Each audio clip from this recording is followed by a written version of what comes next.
Program on China and Transformational Exports. Please welcome our moderator, David Trulio, Counselor to the Chairman and Senior Vice President for the Program on China and Transformational Exports, XM. He is joined by members of the U.S. House of Representatives China Task Force, U.S. Congressman Andy Barr, U.S. Congressman Anthony Gonzalez, and Chairman of the China Task Force, U.S. Congressman Michael McCaul. Hello, my name is David Trulio. Here at the Export-Import Bank of the United States, I serve as Counselor to the Chairman and Senior Vice President for the Program on China and Transformational Exports. Before introducing our panel, I'm going to take a moment to describe this exciting new program, elaborate on the program's number one goal, and explain how, by working closely with U.S. exporters, EXIM can support American jobs in the face of fierce competition from China. As noted in the National Security Strategy of the United States of America, China challenges American power, influence, and interests, and is attempting to erode American security and prosperity. Indeed, China's global infrastructure investments and trade strategies reinforce its geopolitical aspirations. As noted in the U.S. Strategic Approach to the People's Republic of China, issued in May, Beijing's extensive use of state-driven protectionist policies and practices harm U.S. companies and workers, distort global markets, and violate international norms. By a conservative estimate, China's official medium and long-term export and trade-related financing totaled at least $76 billion in 2019. An exact figure is impossible to come by given the opacity of Chinese official financing. From 2015 to 2019, China's official medium and long-term export credit activity alone was at least equal to 90% of that provided by all G7 countries combined. That's a staggering number. In this context, it is valuable to point out that our national security strategy has as one of its four pillars promoting American prosperity, and that the U.S. strategic approach to the People's Republic of China explicitly acknowledges that the United States is in a strategic competition with China, and we are protecting our interests appropriately. To that end, EXIM has an important and directly applicable new authority. The historic 7-year reauthorization of EXIM that was passed through Congress with bipartisan support and signed into law by President Trump in December included a provision that specifically directs EXIM to establish a new program on China and transformational exports. The program's purpose is to support the extension of loans, guarantees, and insurance at rates and on terms and other conditions to the extent practicable that are fully competitive with rates, terms, and other conditions established by the People's Republic of China. Furthermore, the law charges EXIM with the goal of reserving not less than 20% of its total financing authority, a whopping $27 billion out of a total of $135 billion for support made pursuant to the program.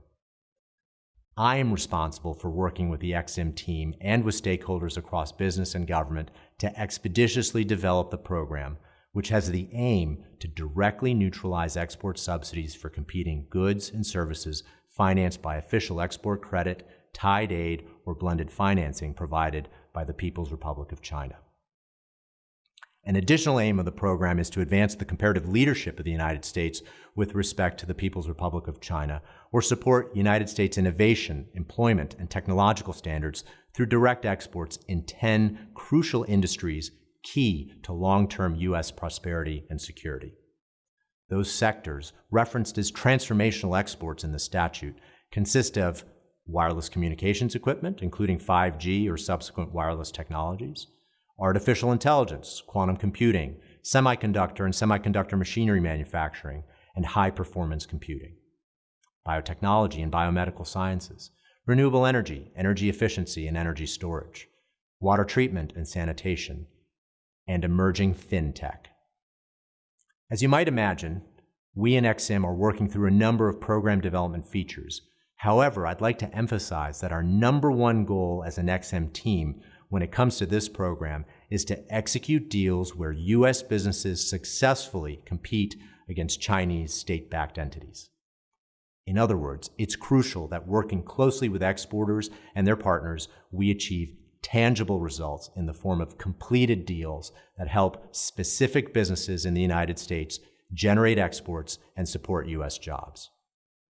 To that end, it is vitally important that EXIM and those it may support through financing identify potential new deals early while they are still shapeable. In addition, we need to collaborate and think innovatively about how we might do things differently to further deliver on EXIM's mission of supporting U.S. jobs. As you might expect, additional information about the program is available at exim.gov, and inquiries can be easily directed to China Program at exim.gov. That's China Program at exim.gov. EXIM's chairman, Kimberly Reed, refers to the Program on China and Transformational Exports as one of the most significant initiatives in EXIM's 86-year history. I couldn't agree more.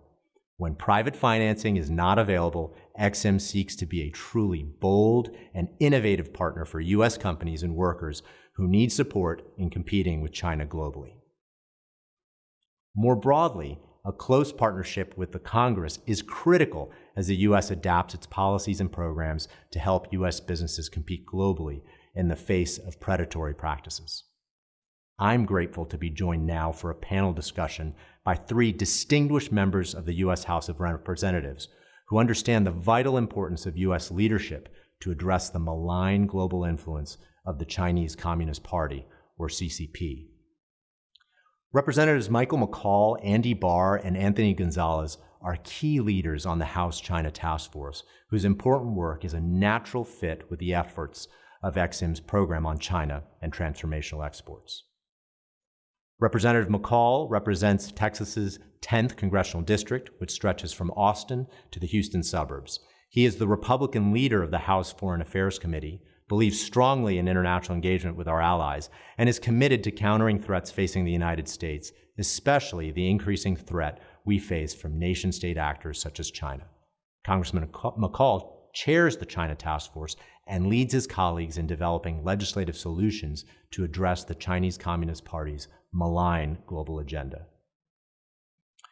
Representative Andy Barr represents Kentucky's 6th Congressional District, and he is a member of the House Committee on Financial Services and the House Committee on Veterans Affairs. In addition, Congressman Barr co-chairs the Economics and Energy Pillar and the Competitiveness Pillar of the China Task Force. Representative Anthony Gonzalez represents Ohio's 16th District, serving on the House Science, Space, and Technology Committee and on the Financial Services Committee. He is also a proud co-chair of the House China Task Force's Economics and Energy Pillar and its Competitiveness Pillar. Well, welcome, Congressman, and I'm very pleased to note that EXIM Chairman Kimberly Reed is joining us for the start of this discussion and would like to kick us off with a few opening comments. Chairman? Thank you, Dave, and thank you to all of our participants in this great panel that we're going to be focusing on something that is so important to us at EXIM and the President of the United States, and we know the U.S. Congress, and that is competition with China. We're thrilled that we're joining more than 1,000 participants today. It's the largest gathering in EXIM's history of their annual conference. And so I just want to say, as someone who previously worked on Capitol Hill for 3 committees, doing oversight and investigations, and then working at the Treasury Department right after 9/11, and now here today at EXIM, as we have a big role and big mission, I want to say thank you to the Congress for reauthorizing EXIM for 7 years, which is the longest term in the history of EXIM, 86 years. Thank you so much. You also gave us a very important mandate in that reauthorization, and that was to look at what is happening in the world today. And as we see in this annual report that we send every year to Congress, China is doing more with its export credit agencies than the G7 countries combined. And you'll see the United States here. We're up and running again because of your leadership. And we look forward with Dave Trulio, who I brought over from the Pentagon, to help us really focus our efforts with our new program on transformational exports in China. Thank you so much for joining us today. Thank you, Chairman Reed. Over the course of our time together, we're going to highlight the work and priorities of the China Task Force and the areas of complementarity that the EXIM mission and the China Task Force have in support of American jobs. We're going to illustrate the nature and implications of competition that American businesses, large and small, face from Chinese state-backed competition. And we're going to address how America generally and EXIM specifically can help close the competitiveness gap and help U.S. businesses and workers succeed in the face of very fierce Chinese state-backed competition. And we're going to make sure that we have time so that each member who's joining us today can elaborate on his priorities. So with that, I'd like to get us started by turning it over to Representative McCall. Congressman, please share with us what led you and Leader McCarthy to move forward with setting up the task force. Well, thank you so much for hosting this, and my shout out to Kimberly Reed, who is really doing a phenomenal job at the EXIM Bank and has transformed it into what it was designed to do, and that's compete globally, in this case, with the Chinese Communist Party. If I could, David, take you back about a year ago, we had discussions at very high levels with Steny Hoyer, myself, Kevin McCarthy, and Elliot Engel. At that time, it was going to be a bipartisan task force on China. We should all be concerned about our foreign policy with China, whether your name has an R or a D behind it. This is a bipartisan issue, and that we have set forth. Unfortunately, they at the last minute opted out of the task force. The speaker said it was a diversion, and we decided it was too important of an issue not to proceed. We are proceeding on very much a policy level, not a partisan level. And I think I want to make that very clear at the outset. This is not a partisan exercise, and all the members understand that. There's a lot of policy in the onion, peeling it back, all the layers of everything China. We are focused on everything from Belt and Road Initiative to military posture to infiltration in our universities. We saw the Houston consulate shut down in my home state because they were stealing biomedical research out of MD Anderson and stealing research and development for the vaccine itself. I think where EXIM comes into play, and I also want to thank my colleagues, Anthony Gonzalez and Andy Barr. I can't think of two better picks to put on this task force from the Financial Services Committee. They've been very helpful and probably the most active participants on the task force itself. We've had a lot of discussions, unfortunately, most of them by Zoom, like we're doing this, but with very high-level officials, both in the government and also in the private sector. How can we compete better with China? I was very pleased to see the reauthorization of EXIM. As you know, for a while, EXIM became a political hot potato. Some on our side, I disagreed with them, calling it corporate welfare, whatever. I was so glad to see it reauthorized for 7 years because EXIM is going to play a key role in our ability to compete with China long term. Long term, China is the biggest threat to our national security, and they are now our greatest economic competitor globally. In my district alone, I think $70 million in EXIM funding comes through for exports. So as you know, EXIM is more the exports. The Development Finance Corporation is more investment with the DFC that provides a return to the Treasury, getting private companies to invest in developing nations. And then USAID is kind of the component that provides a foreign assistance. I think these three entities working together, and I think that's important for me to state, is that they have overlapping missions, but very different missions. And I do think the idea of co-locating regionally across the globe would make some sense because of the common missions that they have, albeit different also in the way they look at it. What I was really also very pleased to see is we were able to get within the reauthorization and appropriation a program on China and transformational exports to the tune of $20 billion. Now, I think my colleagues like Andy and Tony would like to see that number increased, but I think it's a really good start to have $20 billion set aside for specifically countering the China threat. I could go on for a very long time, but I'll just tell you, our ability to compete with them in the Belt and Road space, our ability to compete with them in technology space is vitally important. We have been losing, in my judgment, in the continents of Africa and Latin America. We have to catch up. We have to win.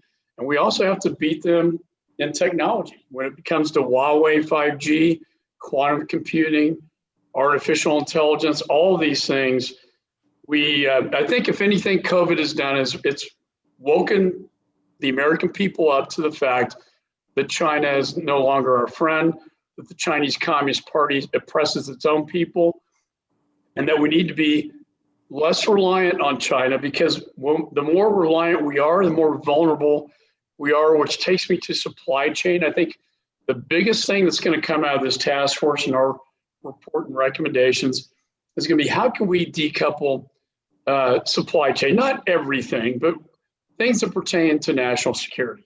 I think most Americans had no idea that we are so reliant on medical supplies, personal protective equipment, to antibiotics, to generics, about 90%. We want to change that through tax incentives, through capital, grant programs at the federal level. And then finally, David, the technology piece.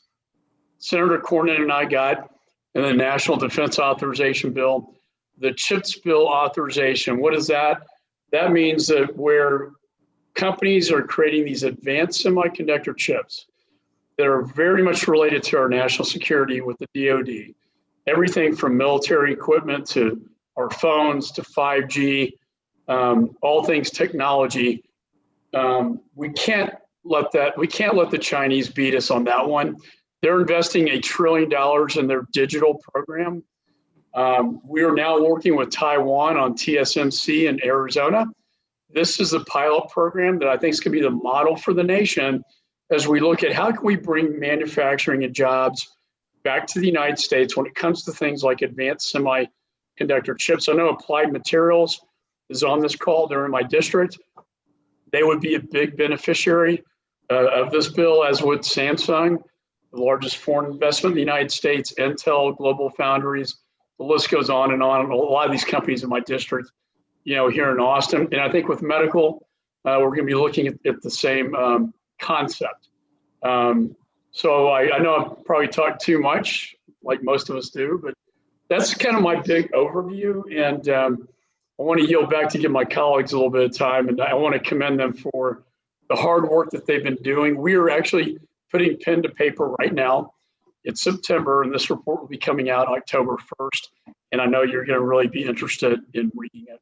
Well, that's very exciting, Congressman. Thank you, and I commend you and your colleagues for your leadership. That your pillars, as you call them, national security, technology, economics and energy, competitiveness, and ideological competition, are deeply substantive. And the other members on this call, two of them are co-chairs of two of those pillars. So we'll get into that a little bit more here in a moment. But as President Trump and Secretary Pompeo have made clear, the United States need to follow a strategy that protects the American economy and indeed our way of life. And your work certainly is aligned with that. I'd like to turn to Congressman Barr. Congressman, China has changed the nature of global competition over the past several years with what some have described as a premeditated strategy of aggressive official export financing. And by a conservative estimate, the official medium and long-term export and trade-related financing that China puts forth is at least $76 billion in 2019.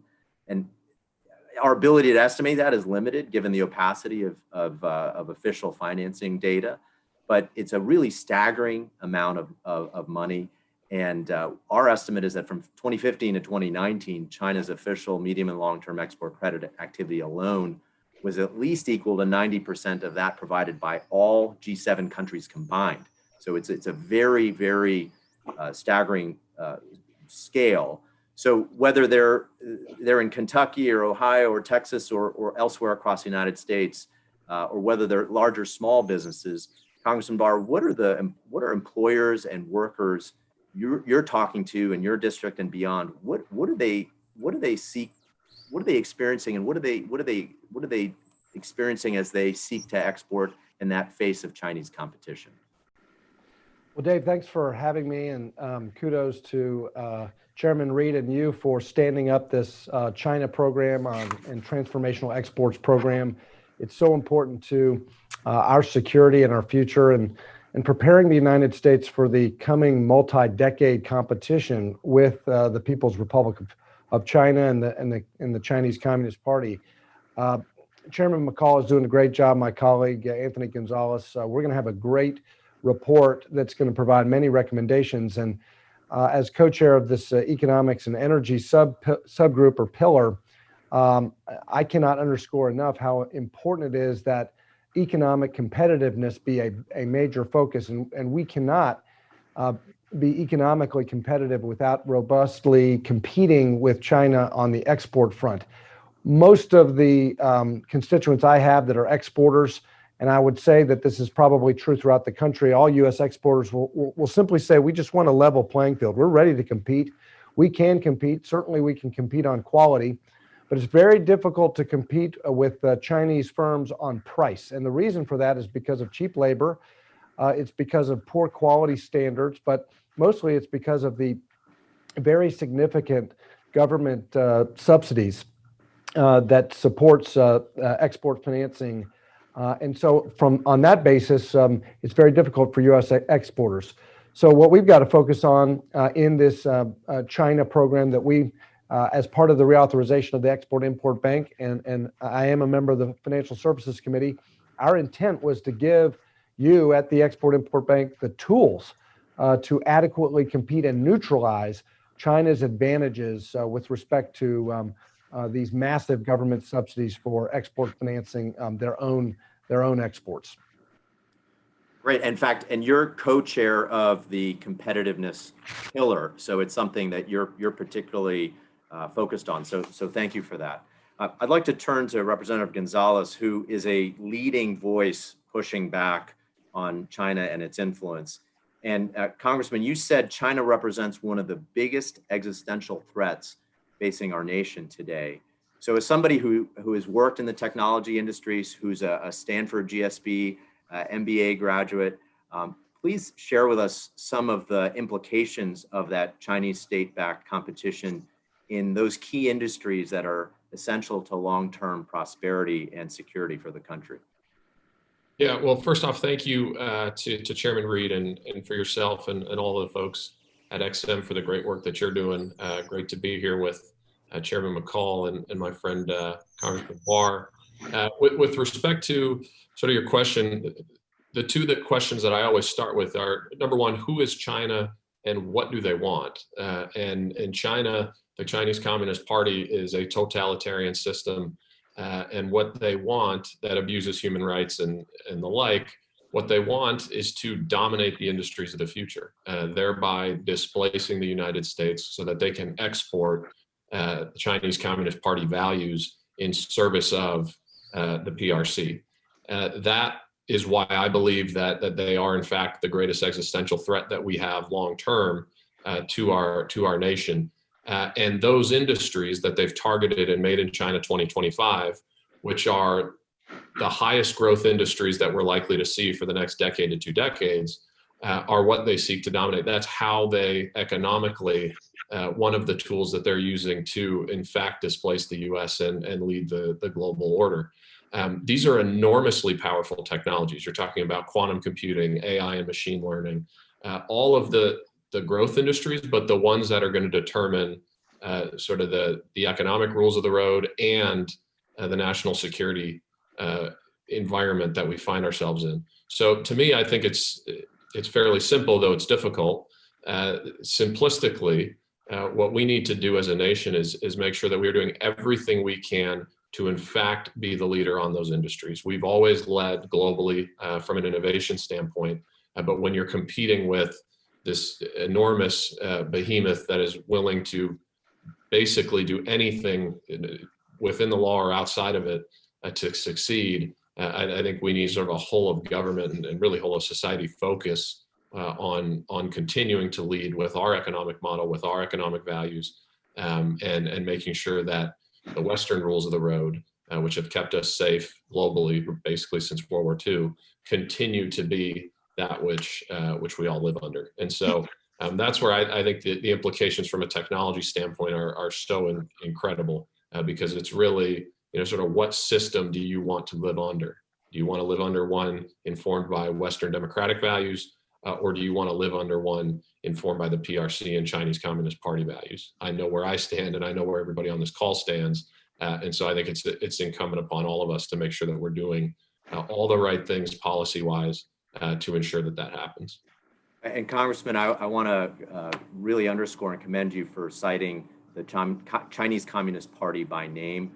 As you and as our official administration policy, including the U.S. strategic approach to the People's Republic of China, makes very clear, there's no beef with the Chinese people.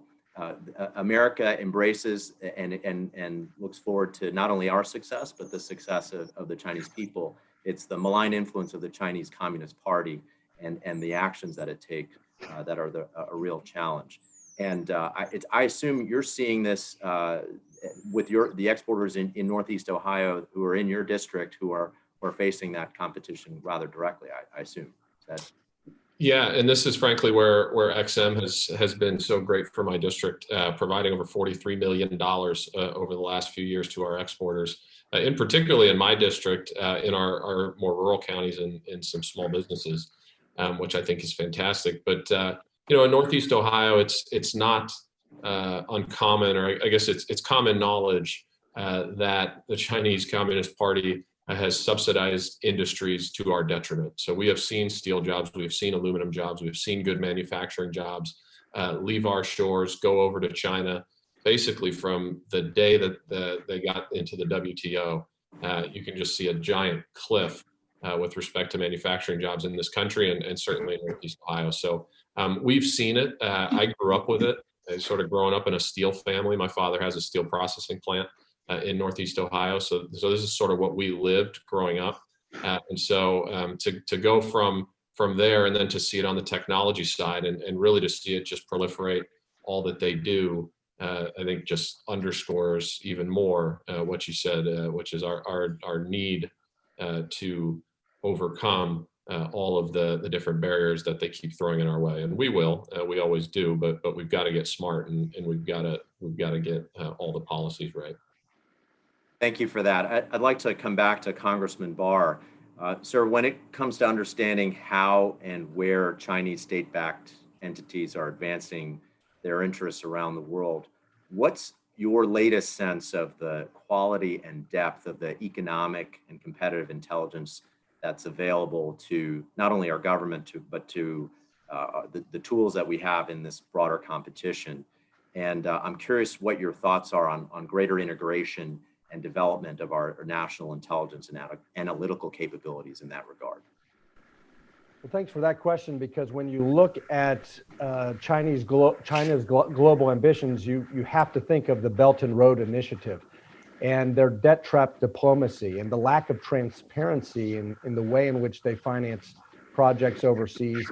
And this is the way that China is expanding its economic, political, and military malign influence around the globe by targeting lesser developed countries, economically fragile, financially fragile governments, and going in without full transparency about the terms of their lending, and then being able to basically colonialize the third world. And this is how they're expanding their global reach. And so what we need to do a better job of, in my opinion, and my colleague Denver Riggleman, who serves with me, congressman from Virginia, and he serves with us on the China Task Force. He's a former intelligence officer himself. He's recognized that we need better economic intelligence gathering and sharing. And what we learned after 9/11, of course, was that silos is not a very good way to share intelligence. We need a fusion center in economic intelligence, just as we do in counterterrorism.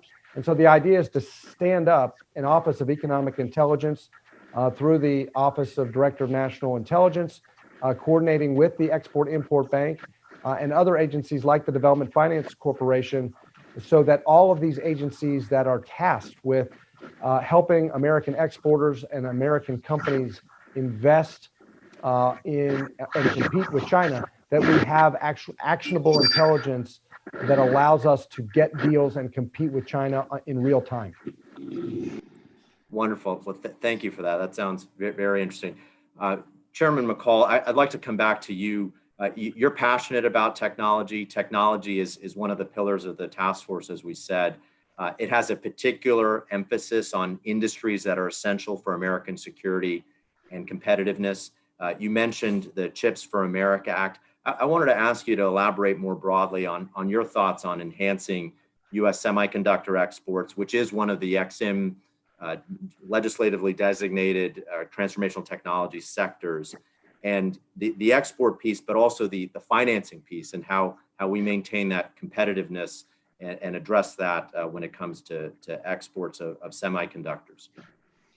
Yeah, thank you. And by the way, this economic intelligence initiative that Andy in Denver set forward, it's really very creative, and it's highly needed right now, because we gather this economic intelligence, we don't share it within the intelligence community. The DNI seems to be a good place to store that. Getting back to technology, the CHIPS bill was designed to bring that manufacturing, back to the United States. The fact is, we don't manufacture a lot. When it comes to semiconductor chips, we've fallen behind. We don't manufacture very many in this country, and certainly we don't manufacture the more advanced semiconductor chips, kind of the Ferraris, if you will, of the chip industry. These are the really highly critical components that are used throughout our national security apparatus that I believe can serve really two purposes. One, to bring manufacturing and jobs back to the United States, but two, to manufacture what is really a national security product in the United States and not be reliant on either China or neighbors in the region that are vulnerable to or susceptible to Chinese IP theft. As you know, for the last several decades, they have stolen, they call it the largest transfer of wealth in human history in terms of the intellectual property they have stolen, and particularly in the technology, but also medical space. So I would really delineate medical and technology as these two key supply chains that we need to decouple and try to manufacture more in the United States. And I think the way we do it, I think we have look, it's a different time in the Congress, and in the COVID environment, there is more of an appetite that I don't think you would have seen a year ago to provide a major grant incentivizing program. This would be the federal capital investment in the technology space to provide grants to state and locals that incentivize as well at the state and local level. These grants we can push out at the federal level. We'd like to see a number as high, certainly as high as 20 billion. Some in the industry like to see it at 50 billion. This is all being negotiated now as part of the CARES Act with Mnuchin. Pompeo's a big fan, O'Brien's a big fan. Talked to Secretary Wilbur Ross on the phone many times. He's probably the most ardent supporter of this. And we quite honestly had to get Mnuchin to a good place on this. And also the President of the United States, which I think Pompeo has done an effective job. Because initially the president was looking at tariffs. And of course, tariffs don't work on products you don't manufacture in the United States. So that's a non-starter in my book. We've got to look at this capital investment at the federal level and these investment tax credits. That Ways and Means they're not always real sanguine about that. But I think it's time, a crisis like this calls for more boldness. And I think an investment tax credit would go a long ways, not only with the technology space, but the medical, space as well. And if I could also say, our Championing American Business Abroad bill passed, there's now a bureau within the State Department to help advance American interest abroad, which that's under the Foreign Service mission. That's fundamental in their mission, but I think a lot of the diplomats forget that advancing American business is part of their mission. And if I can conclude with your point, and that is the Chinese people themselves, we are very careful not to condemn China, but rather the government of China. That's the Chinese Communist Party that oppress their own people. And the human rights violations are enormous. And I think what the Chinese Communist Party fears the most is not the United States of America, but rather their own people. That they're going to wake up one day and realize the oppression, and they're going to overthrow their own government. A good example of this, and I'll end with this, was we came out with an interim report on the origins of COVID-19. It almost read like an indictment of the CCP, the detaining of the doctors to silence them, the destruction of lab samples, and then the unwillingness to admit that it was human-to-human transmission. The WHO played a role in this as well. We translated this report into Mandarin, and then through the State Department, we were able to penetrate the internet firewall into mainland China. This report went viral in mainland China, far more than the United States. So you have their own people reading about their own government. So to demonstrate the point that they fear their own people, there was so much propaganda that resulted from that report. 10 articles out of Beijing and an hour-long television program by very highly sophisticated English, sort of British-speaking PRC propagandist, debunking the McCall report, devoting an entire hour on the Beijing channel to debunking this report. I'm smiling because you must have hit a nerve. Well, that's right. That's what I wanted to say is we got under their skin. Yeah. And I think I talked to Anthony and Andy. We consider that to be a badge of honor. Indeed. And on the exporting of semiconductors and other technology items, as that gains traction, and if those U.S. exporters can't get private financing, EXIM would be very eager to support them as they seek to export. And I would also note with some excitement how Samsung, I think you touched on this, but put a facility in Texas. We've seen Nokia putting investments in the United States. Clearly, world-class foreign companies see the strength of American workers and intellectual property and how that contributes to their offerings. So that's, again, something to be excited about. So thank you for that. I'd love to turn to both Representatives Gonzalez and Barr, and this relates to a letter that you co-signed recently. So for context, EXIM's chairman, Kim Reed, is committed to increasing EXIM's transparency to the greatest extent feasible without divulging, of course, any confidential business information. But by contrast, and we touched on this earlier, the true scope, scale, and the details of the Chinese government's official export and trade-related activity is obscured. So in May, Congressman Gonzalez and Barr, you wrote President Trump and asked that he and his administration work with allies to press for China to become more transparent with respect to its terms of credit as the world's largest provider of development finance. So I'd like to check in with you on that. What's your assessment of where the U.S. and its G7 allies are in terms of shedding light on China and holding it accountable in that regard of transparency? Sure. I'll start, I guess. It's a major initiative, certainly. And when we speak to our G7 allies, our sort of parliamentary allies, when we've had some as part of the China task force, it is a shared initiative for sure. And I think there's sort of a handful of ways to tackle it. One way that we're trying to tackle it is through the World Bank and making it official U.S. policy to require transparency of China and to graduate them from the loan program, which I think would be helpful.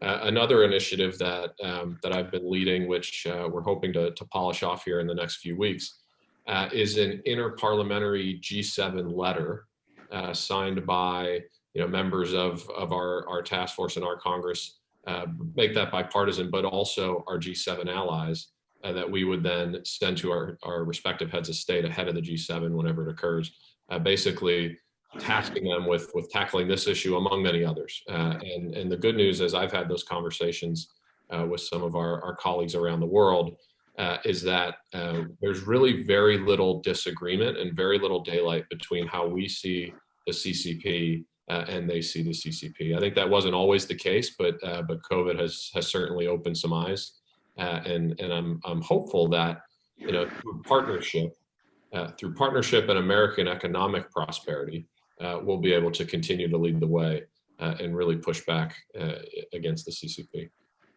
Great, thank you. Congressman Barr, would you care to add to that? Sure. I mean, when you look at the Chinese Communist Party's global ambitions, all you have to look at is the numbers and the scale of what Belt and Road really looks like. $8 trillion in deals in 68 countries throughout Asia, Africa, South America, and Europe. This is the debt trap diplomacy that we're talking about. Just as an example, a recent study by the Center for Global Development found that Djibouti, Tajikistan, Kyrgyzstan, Laos, and the Maldives and Mongolia had more than 50% of their external debt owed to China. And these are in very strategic locations, strategic in terms of global commerce, in terms of military projection of military power, places in the Indian Ocean and in Africa. And so what Anthony is talking about is so very important, that we work in a multilateral way to promote greater transparency through the IFIs, through the International Financial Institutions, the World Bank, the IMF.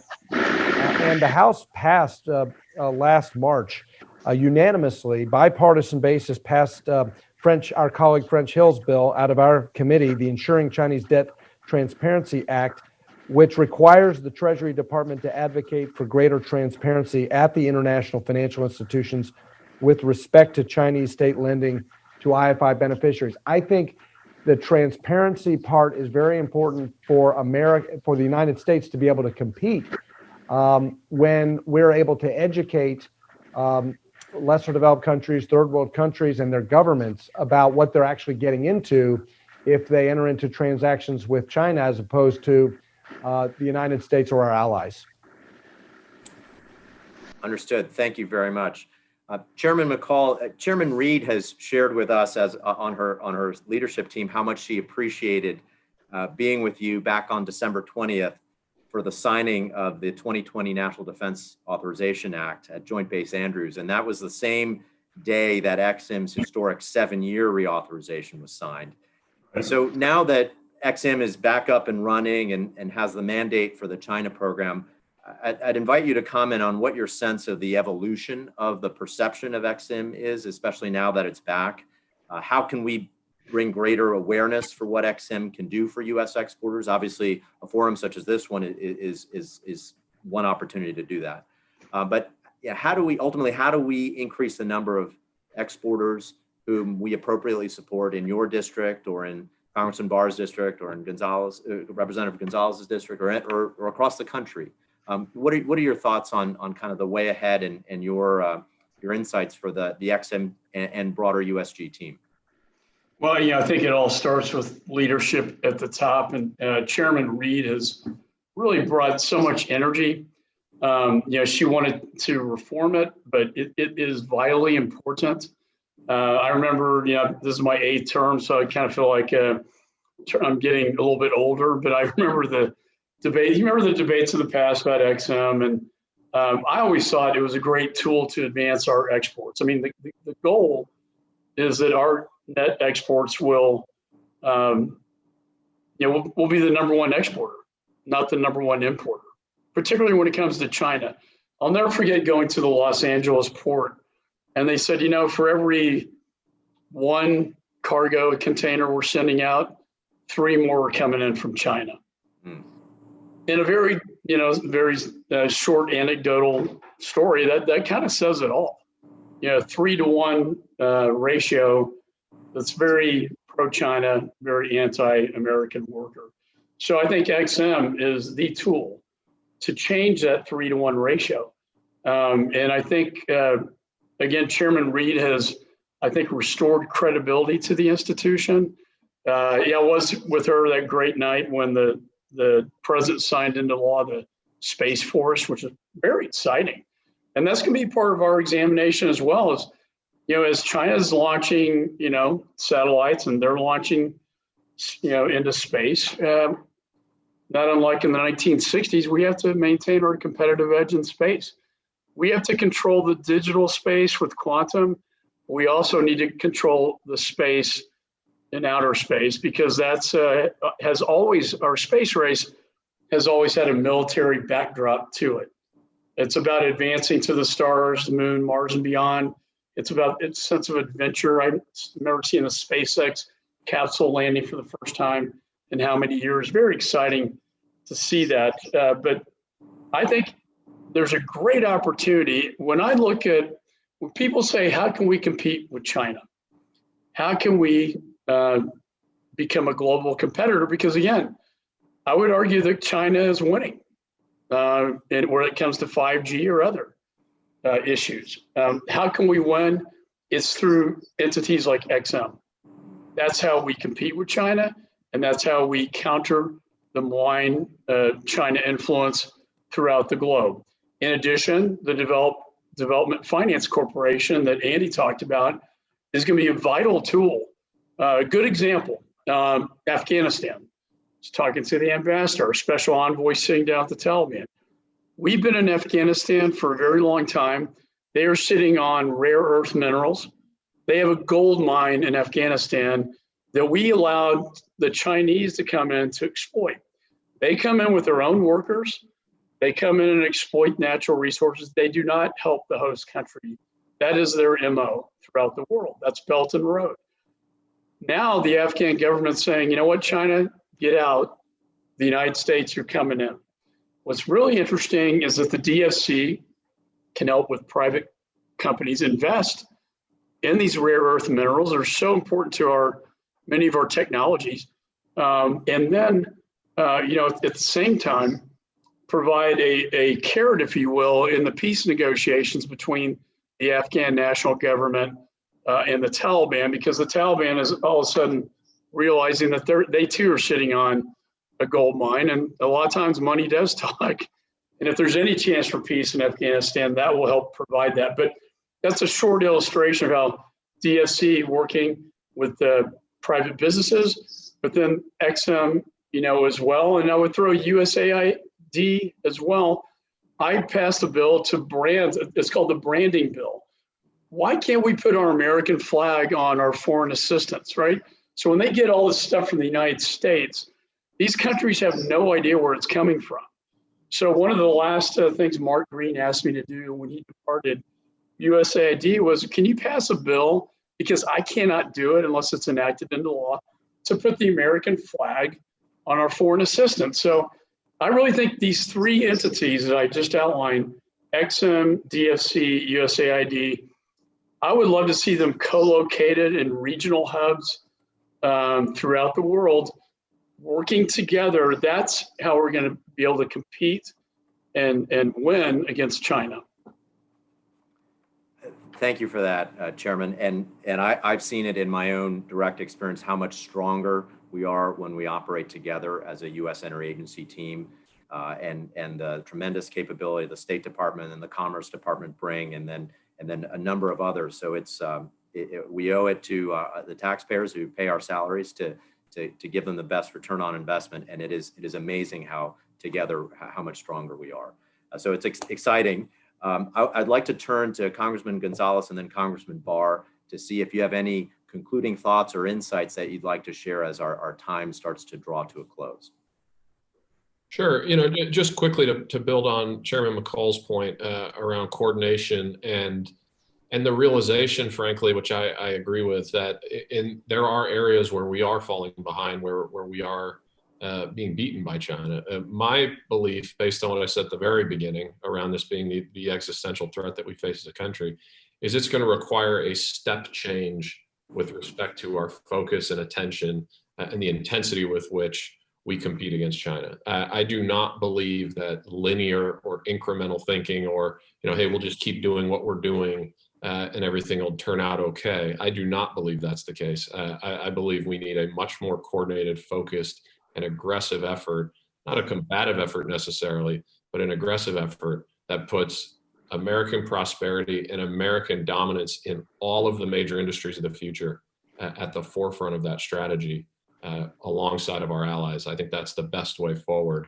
And XM and the incredible work that you all are doing should be a central component of that when it comes to how do we compete more aggressively and how do we compete more effectively. And so I just want to say thank you for all the work that you all are doing, and hopefully you will continue to see our office and the China Task Force as allies in this initiative, and really just grateful for the opportunity to be with everyone. Thank you very much. I really appreciate that. Congressman Barr, any concluding thoughts from you? Sure, Dave. And just to echo the sentiments from my colleagues, we took a big step forward in reforming and improving and updating the Export-Import Bank and the reauthorization when we created your program that you're doing such a great job, and Chairman Reed is doing such a great job implementing congressional intent on the program for China and transformational exports. And the reason why I say that is because this is allowing us to better compete. As you said at the outset, $76 billion in Chinese government support for their exports, and they have multiple export credit agencies. We have the XM Bank, but China, you're talking about two official export credit agencies, but the China Export Bank, the Sinosure, the China Export and Credit Insurance Corporation, the China Development Bank, various state-owned banks and state-owned enterprises, the Ag Bank of China, et cetera.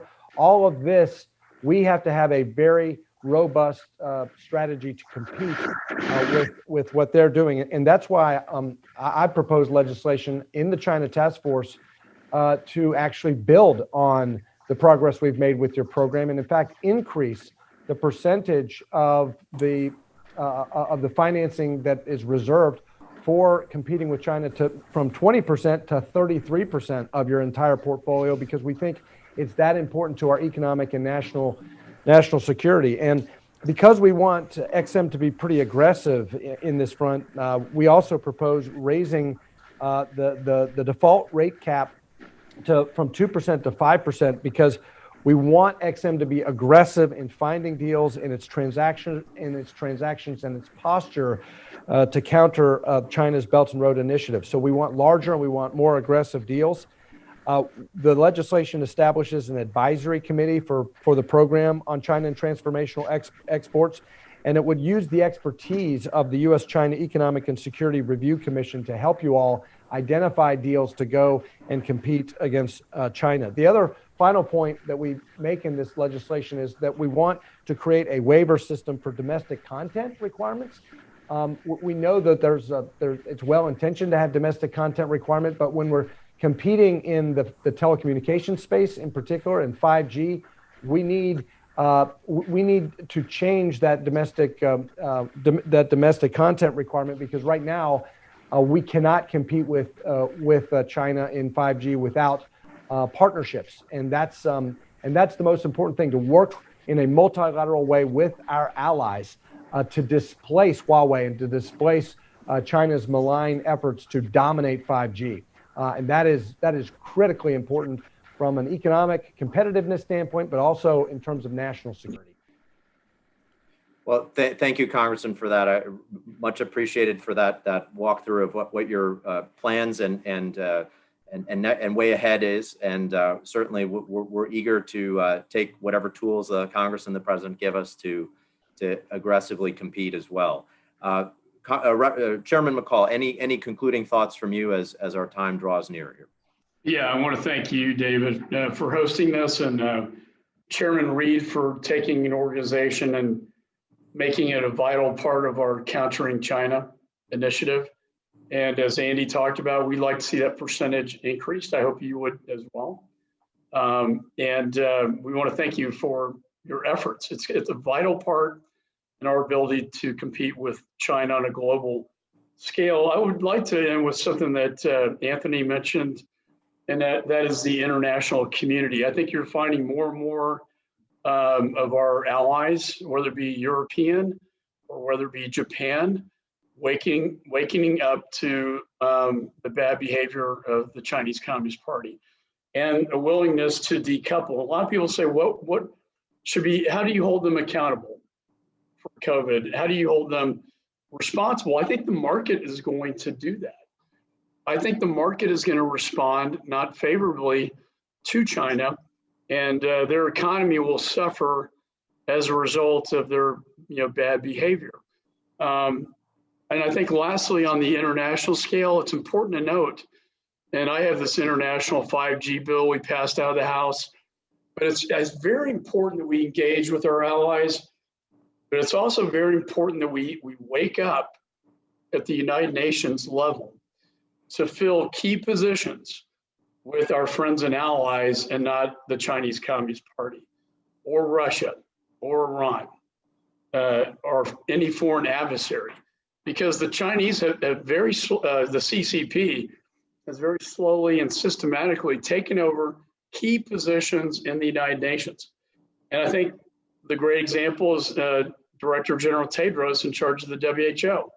And he would side with President Xi on human to human, even when his own advisor in Wuhan was telling him it was human to human. He failed to alert the public to a pandemic. They tried to take over the International Intellectual Property Organization. My God. I mean, can you imagine the biggest offender of IP theft being in charge of the Intellectual Property Organization at the United Nations? So I think, as I talked to Secretary Pompeo and others at the state, there is a realization we've been asleep at the wheel and they've taken over a lot of these key positions. We have to really work hard to try to take those positions back and put our leadership, whether it be the United States or our allies, in these key positions in the United Nations, because they are making the critical decisions that govern, the world. So I just conclude on that point. I'm an eternal optimist, though. I do think we prevail, as we always do. I don't think a communist dictatorship at the end of the day can sustain itself. I don't know how the state subsidization can possibly go on and on at the level they're spending. So I have great high hopes for America and our allies that we will prevail in this geopolitical struggle. And Sir David, with your help at XM, we will achieve that. Well, Chairman McCaul and Representative Barr and Representative Gonzalez, on behalf of Chairman Reed and the whole XM team, thank you for your insights, for your leadership, for your support of the XM mission, which is bluntly to support American jobs by facilitating U.S. exports. So thank you again, and we'll look forward to working together and to seeing you really soon. Take care. Thank you.